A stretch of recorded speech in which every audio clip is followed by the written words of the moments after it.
Olá, galerinha! Hoje nós iremos falar sobre a Revolução Americana. A Revolução Americana ela foi a primeira grande revolução liberal na América. Então a gente precisa entender como se deu essa colonização inglesa no território americano. A colônia inglesa era dividida em 13 colônias que tinham uma subdivisão entre colônias do norte e colônias do sul. As colônias do sul elas foram as primeiras a serem colonizadas pelos britânicos e elas se caracterizavam por serem monocultoras, exportadoras, escravistas e latifundiárias. Aquelas características do mel que a gente aprendeu lá em colonização portuguesa, colonização do Brasil. Já as colônias do norte, elas eram tidas por mais modernas, como mais avançadas, e as suas principais características eram agricultura de subsistência, policultura e pequena propriedade. Então, ao invés deles terem aquela grande propriedade que produzia um único tipo agrícola, eles tinham uma pequena propriedade que era específica para a produção do próprio país, tá bom? Então, como que a Inglaterra ela controlava esse território na América do Norte? A Inglaterra ela teve um tipo de controle bastante singular, bastante ímpar, que era denominado negligência salutar. O que é essa negligência salutar? Como o próprio nome diz, negligência, a coroa inglesa deixava esse território mais negligenciado e salutar é de saudável. Era uma negligência saudável para a Inglaterra. Por quê? Essa é a grande pergunta. A Inglaterra ela passou por momentos no interior do seu território que exigia essa postura. Que momentos são esses? Ela passou pelo fim da Guerra dos 100 anos, aquela guerra que não teve 100 anos, teve 116 anos. Ela passou pela Guerra das Duas Rosas, ela passou pela Reforma Anglicana e ela passou pela Revolução Inglesa, que a gente já aprendeu também. Então, todos esses movimentos fizeram com que a Inglaterra ela precisasse deixar o seu olhar mais centrado no seu próprio território, na Europa, ao invés de focar o seu olhar do outro lado do Oceano Atlântico. Então, essa negligência salutar fez com que os colonos americanos desfrutassem do que a gente chama de self-government. O que é esse self-government? É a autogovernança, a auto-administração dos colonos lá no território americano. Então a gente pode ver que, diferentemente da colonização portuguesa aqui no Brasil, a colonização inglesa lá na América do Norte permitiu que esses colonos desfrutassem de uma maior independência política, econômica e até mesmo social.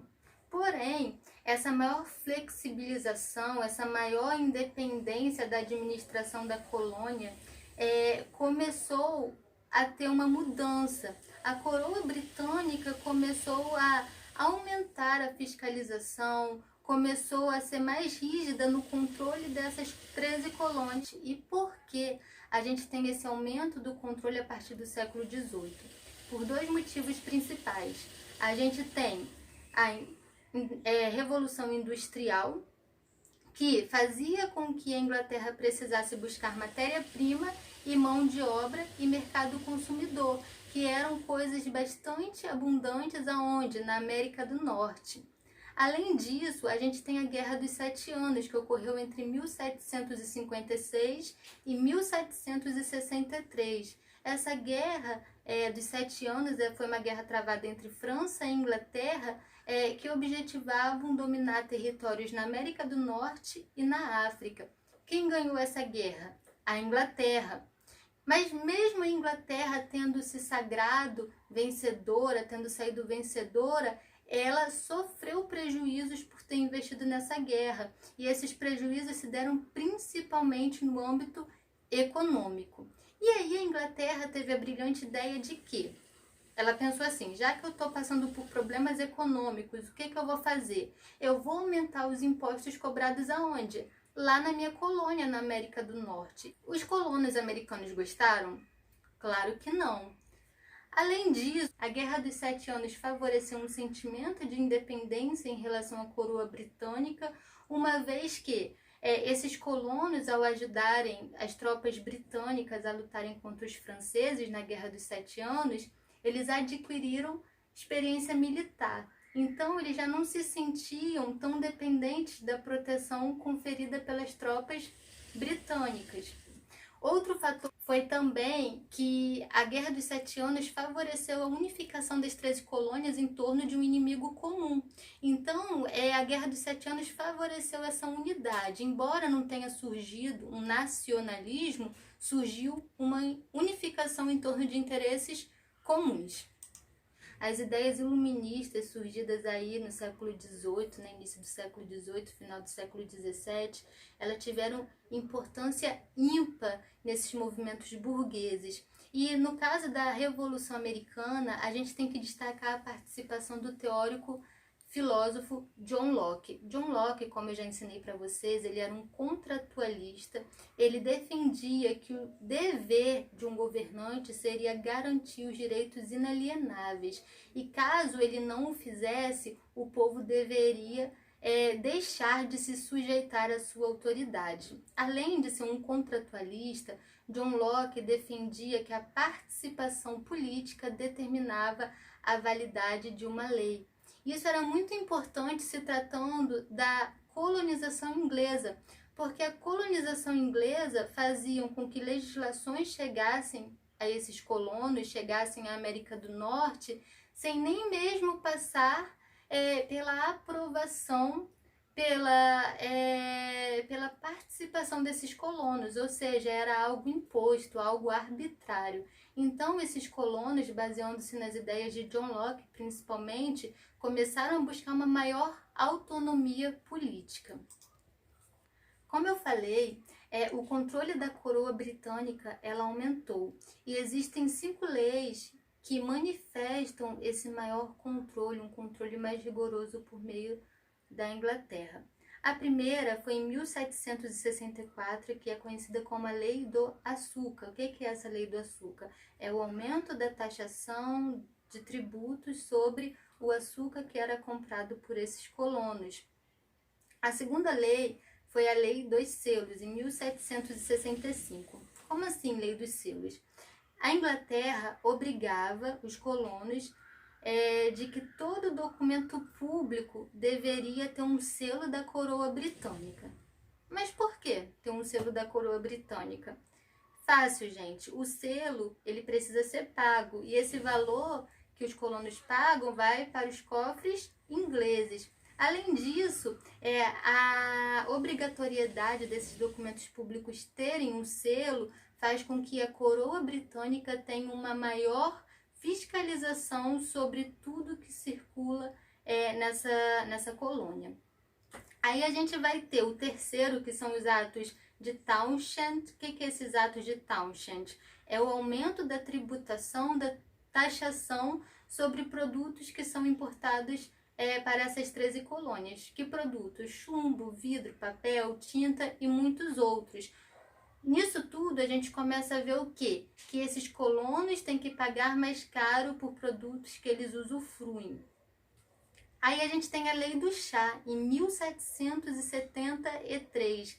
Essa Lei do Chá, ela foi o quê? Ela aumentou a taxação sobre esse chá, mas mais do que isso, ela fez o quê? Ela fez com que esse chá que era comprado pelos ingleses agora fosse um monopólio da Inglaterra. Só a Inglaterra poderia, a partir desse momento, vender chá para os colonos americanos. E se só a Inglaterra poderia vender chá, a Inglaterra poderia colocar o preço que ela quisesse, que ela bem entendesse. Isso gerou uma revolta nessa população, nesses colonos que organizaram o Tea Party Boston Act. O que é isso? A festa do chá. Foi uma festa? Não foi. Os colonos eles se fantasiaram de indígenas e invadiram navios ingleses. E ao invadir esses navios, eles derrubaram cargas de chá que estavam dentro desses navios, como uma forma de manifestar a revolta, como uma forma de repudiar essa lei arbitrária vinda da colônia.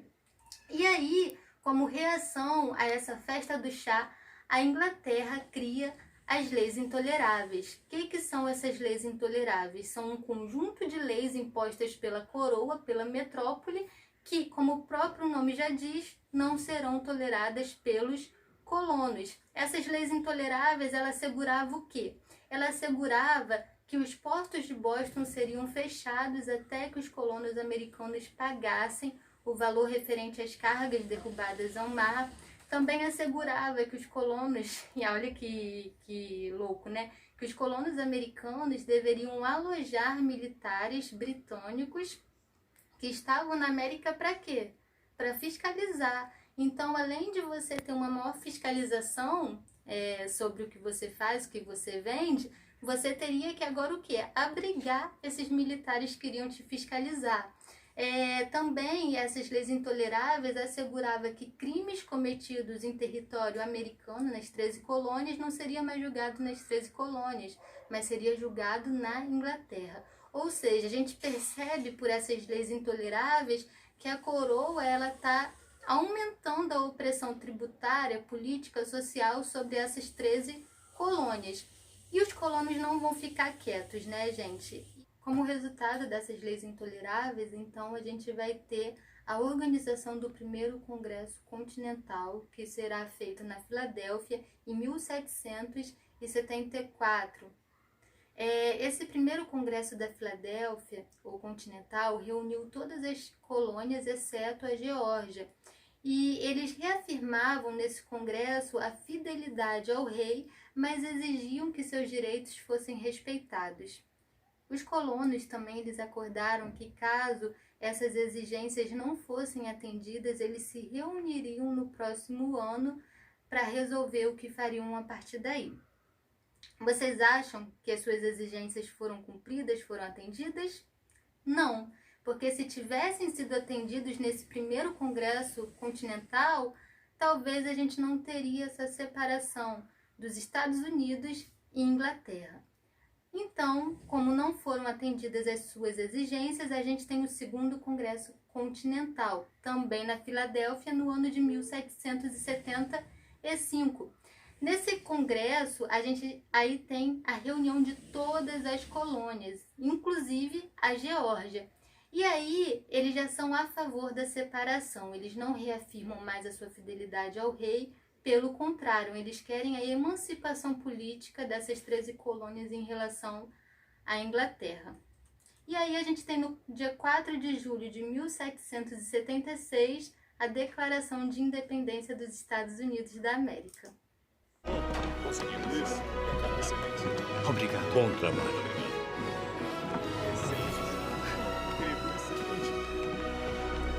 Conseguimos.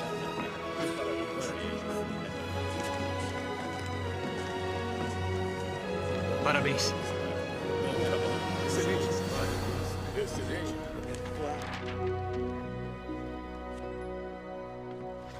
John?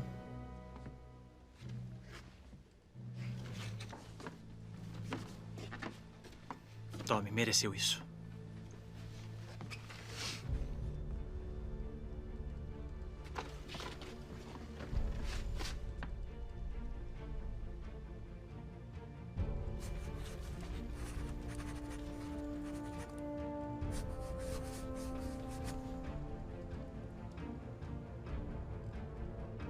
Certeza de que escreveu bem grande? Sim, o velho Rei George vai conseguir ler isso.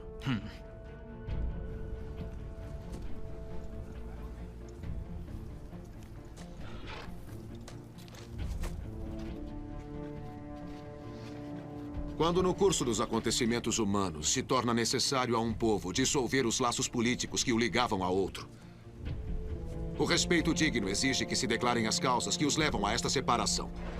Consideramos estas verdades como evidentes por si mesmas. Que todos os homens são criados iguais, dotados pelo Criador de certos direitos inalienáveis.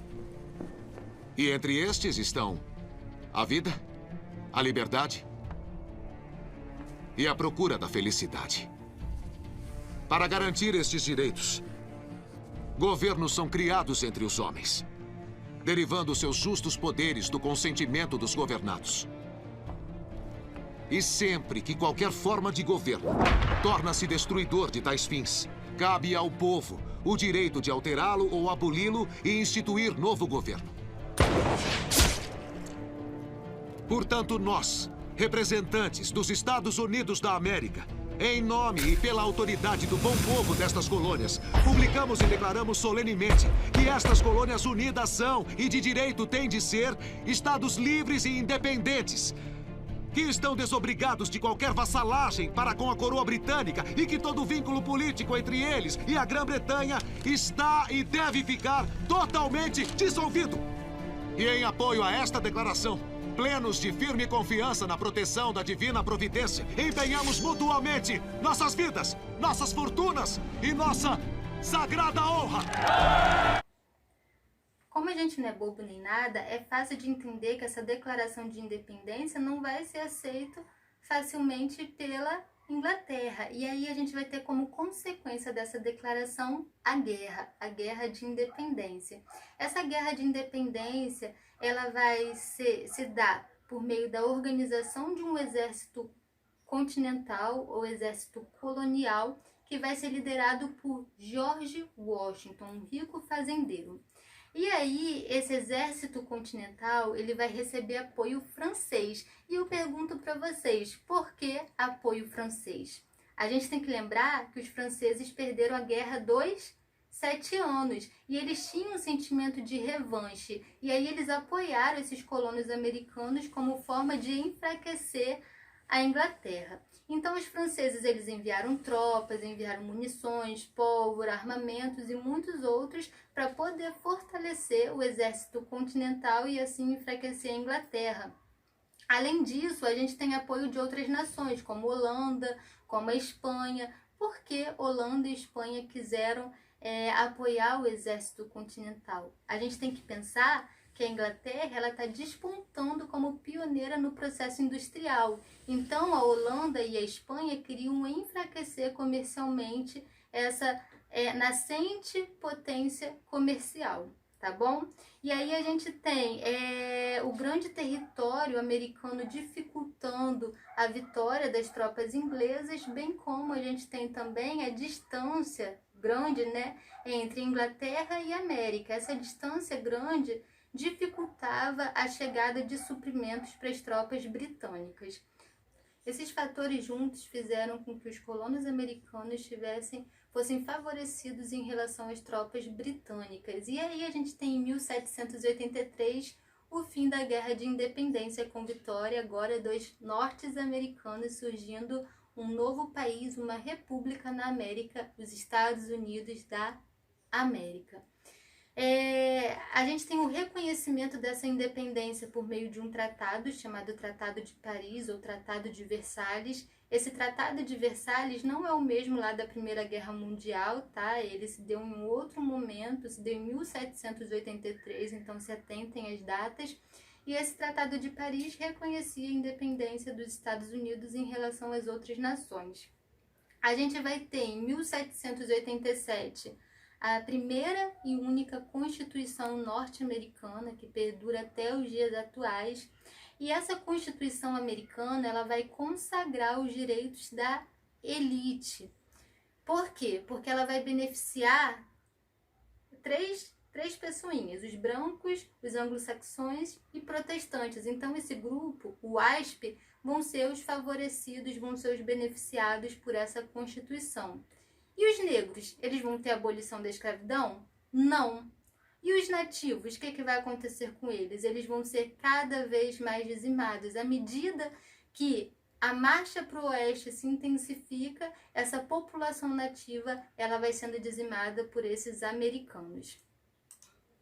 E quais foram os desdobramentos da independência norte-americana em relação às outras nações, aos outros continentes? Foram muitas, mas eu vou destacar duas. Em relação à França, a França ela deu apoio a esses colonos e esse apoio implicou muitos gastos. Assim, quando os soldados franceses voltam à França, a gente tem uma grande crise econômica. Mas não só isso, a gente tem uma influência dessas ideias iluministas que eram bastante disseminadas na América do Norte entre os soldados franceses. E quando esses soldados franceses voltam à França, eles levam essas ideias iluministas. E a crise econômica E as ideias iluministas levadas pelos soldados franceses vão ser a semente que vai culminar na Revolução Francesa em 1789.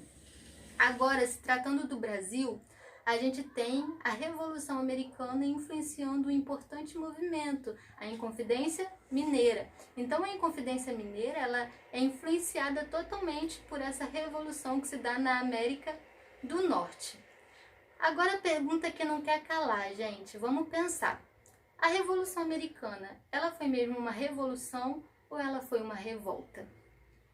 Se a gente se referir a ela como uma revolução, qual é o fator ou quais são os fatores que levam a gente a entender ela como uma revolução? Um fator muito importante, que é o quê? Ela permitiu a participação da burguesia na política, o que até então não existia, o que até então era um privilégio apenas de qual classe? Da nobreza. A partir da Revolução Americana, a gente tem uma criação da República e a participação da burguesia na política. Agora, se a gente fosse referir à independência americana como revolta, quais fatores sustentam essa revolta, fazem com que a gente entenda ela como uma revolta? É porque a gente teve a perpetuação de contextos que existiam antes desse movimento. Perpetuação como assim? A gente tem a continuação da escravidão, a gente tem os direitos da elite sendo privilegiados, a gente tem a gente não tem o sufrágio universal, isso não estava previsto nesse movimento, entre muitos outros fatores que fizeram com que a sociedade ela continuasse de certa forma, a mesma. Por isso que dá para a gente entendê-la como uma revolta, porque continuaram certos fatores que já existiam. Então é isso, pessoal. Qualquer dúvida pode me chamar, tá? Não fiquem com dúvidas, eu vou mandar uma lista de exercícios sobre esse conteúdo. E se tudo der certo, semana que vem a gente tem mais uma aulinha sobre Revolução Francesa, tá? Bons estudos, aproveitem essa quarentena para sair na frente de todo mundo. Beijão, tchau!